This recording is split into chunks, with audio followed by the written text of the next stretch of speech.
Bagamat ito ay nakakasukat ng damdamin, ang mahalaga po mula Batangas na lang na ang kanyang paninindigan at lalo na ang kanyang maayos na kilay.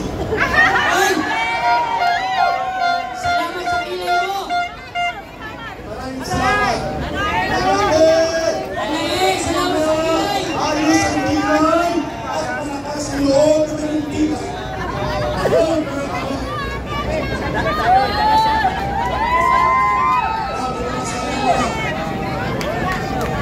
Diba?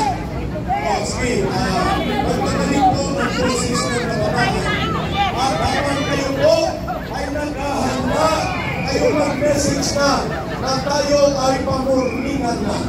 At ito, mapayapa, walang gulo, walang tarasan, subalit malakas sa loob at buo ang paninindigan. Ayan, magpasa ng tula para sa bayan.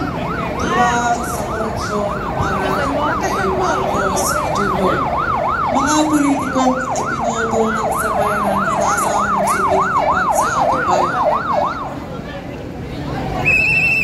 Mabuhay ang ambulansya. Mabuhay ang ambulansya. Aking ulitin. Tula sa korupsyon para kay Marcos Jr. Mga politikong ipinoto ng sambayanan inaasahang magsilbing tapat sa ating bayan. Ngunit nangyayari sa tiyak na liwas pagkatinapinupo sa kaban ng Pilipinas. Perang kinokolekta ay sa iba'y ginagamit, kaya't mga tao ay sa pagkalit kumakain. Korupsyon na nagbunga ng mga kapustalan ng karaunan magawa ng Pilipinas sa ating bayan.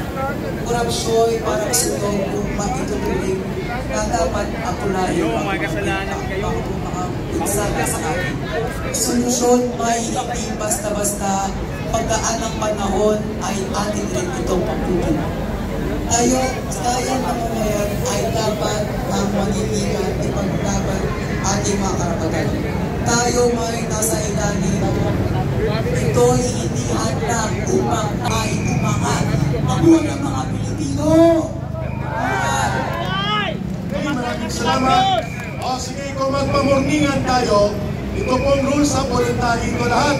Sabi ng Dr. Trixie, walang iwanan, walang uwian, pero tayo ay mananatiling mapayapa, suwalit buo ang loob at paninindigan, hindi marahas, pero buo ang panawagan, Marcos Romualdez, palayasin! Marcos Romualdez, palayasin!